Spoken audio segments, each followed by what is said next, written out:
Hey guys, Jeff here with Ghost Knight Gaming, and we are introducing the Smite God today. So just released today, they have now added the Celtic Pantheon to the rosters of gods that have shown up in Smite, and they are starting with the Morrigan.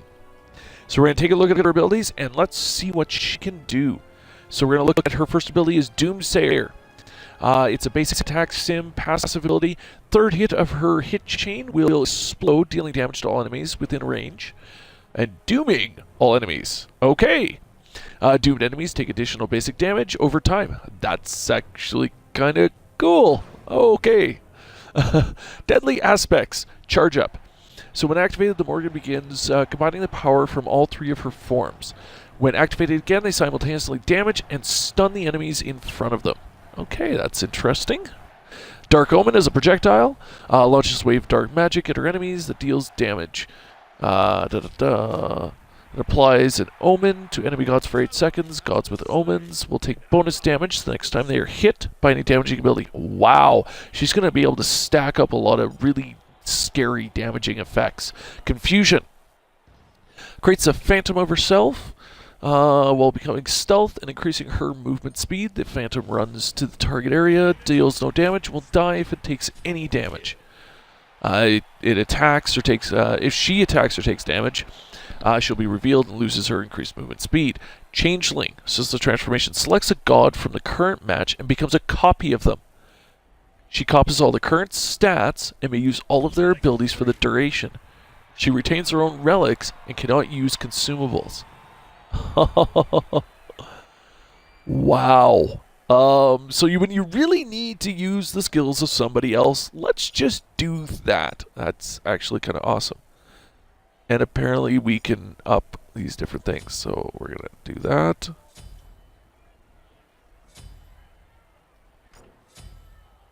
Okay. Alright, this should be interesting. I can see why they've listed her skill or her difficulty as very hard, because you're going to actually have to kind of think ahead. Because let's play for a second. Oh, why not? Hi, I'm now Medusa. Now, luckily for me, I actually really know how to use her, but hey, that was really awesome. That was cool. All right, we already are finding something pretty neat about this. Okay. Ooh. There we go, we're building up. There we go. Okay, so that's how that one works. Here's our line attack. There you go. Sucks to be this guy in a second here.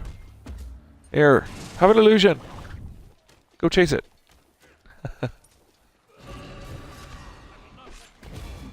There we go. And just like so. So we're going to upgrade that. Oh wow, the cooldown on that one is titanic. I just actually looked at the cooldown, and it's still sitting at 1.5 minutes for Changeling. That's, well, I guess it kind of goes without saying when you can become somebody else. Here, go pick on that.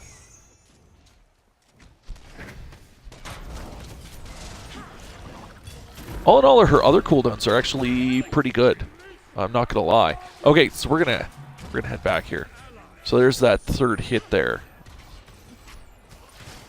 And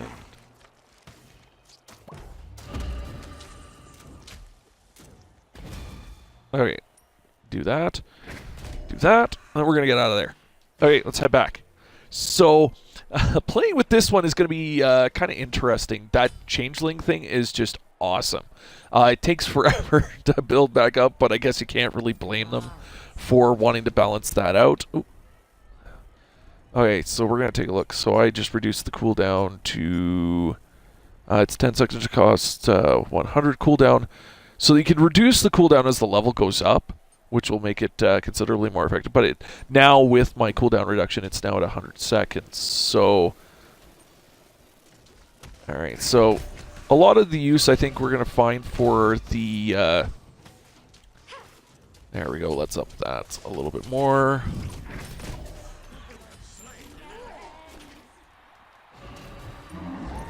Hi.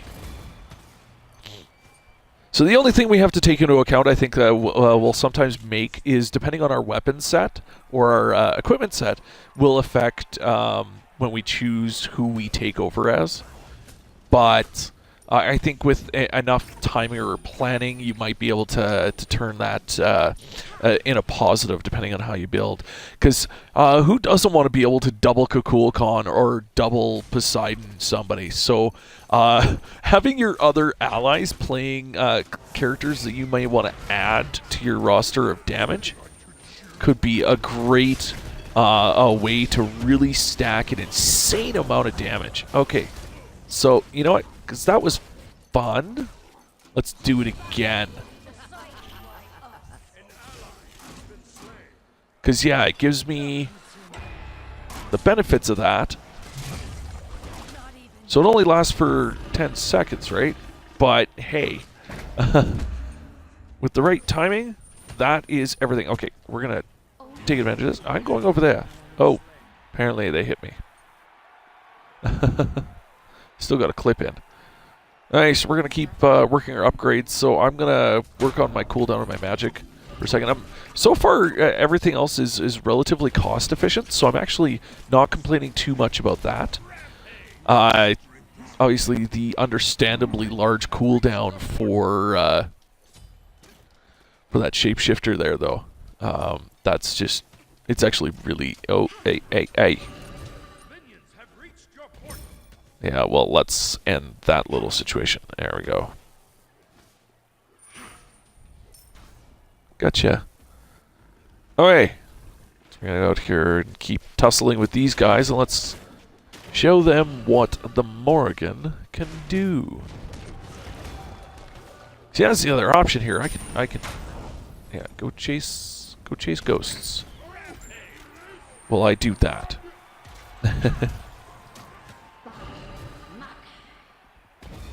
Oh, I missed. Oh, well. So the great thing about this, the whole introduction of the Celtic Pantheon, is there's some really interesting Celtic gods and heroes that we may potentially start seeing when they start introducing more of the gods from the Pantheon. In addition to the fact that some of the other Pantheons have huge rosters to begin with, and they haven't even delved into the smallest depths of these abilities and these gods that are out there. Ooh, I want this for this. Oh, there we go. All right, so a bit of healing, a bit of poison. There, got you two. Hey, go! Oh, darn! I almost got away. I just needed another second to activate that. Okay, so we're going to grab another upgrade, another relic, and we're going to keep upgrading changelings so we can do that more often. So now we're down to 84 seconds. Trying to see if that's taking into account my 10%.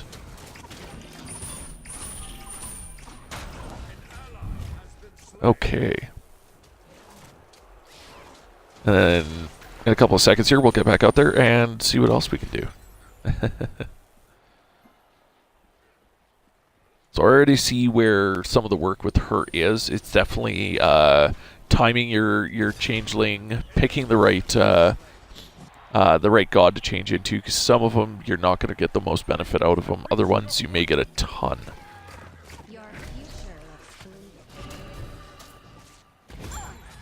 Yes, her future looked pretty bleak there. Actually, these cooldowns are rather impressive. I'm definitely not complaining about that.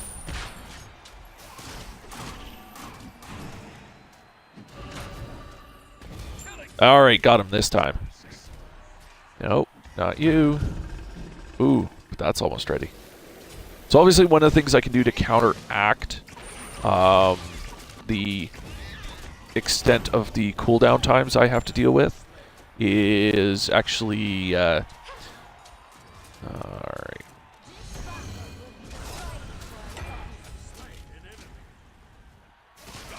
There we go. Double kill, and I'm not even playing as me. Alright, we're gonna head over here. Grab that. Okay, we're gonna head back and buy another upgrade.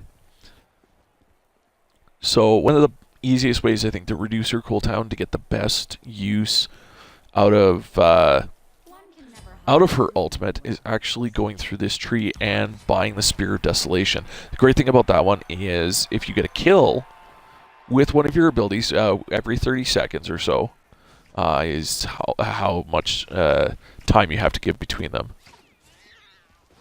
Should we go help? No, that's fine.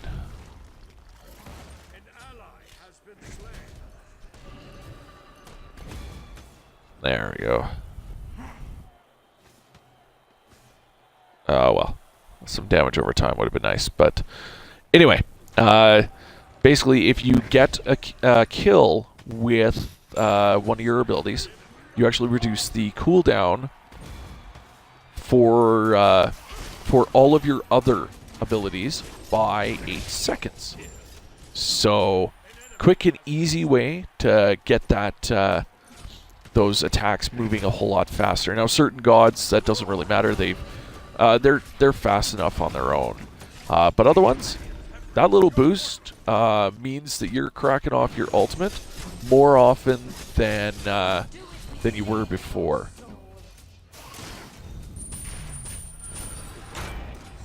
There we go. There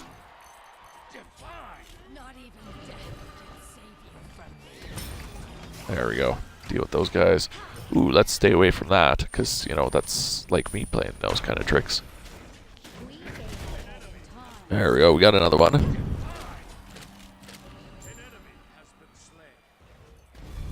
I missed.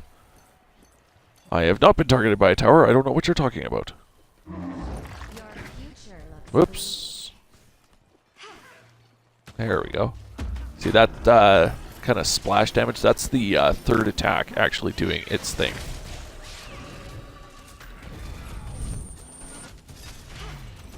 Oh, hello. Good timing there, Ares.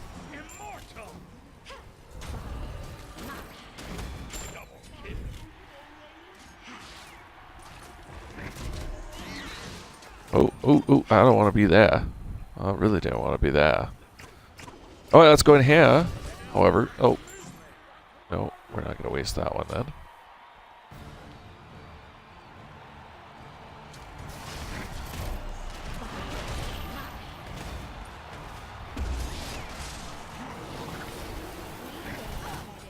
Got you. So the relatively decent cooldown for all of her other abilities gives her, you know, a chance to throw a lot of other attacks, and she's got a really good evasion.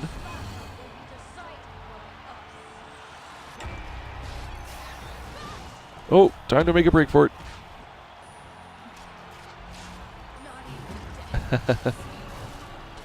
I just kind of picked one god that I keep changing into. There are a couple other options, I guess, if I had been paying a little bit more attention. Like, I could be switching to Anubis a lot, and once again throwing out his ultimate. And I think I'd actually probably be doing even more damage with that one, because I'm already focused around magic damage to begin with. So, grabbing that one just makes me even scarier. Okay, so let's see if we can help get these last couple of kills here that we need to end this game if our guy doesn't make it through first.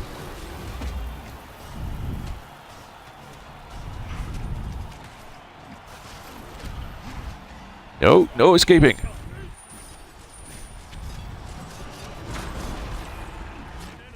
And we got him. So that's a look at the Morrigan. She's gonna have a pretty steep learning curve when you first start playing with her.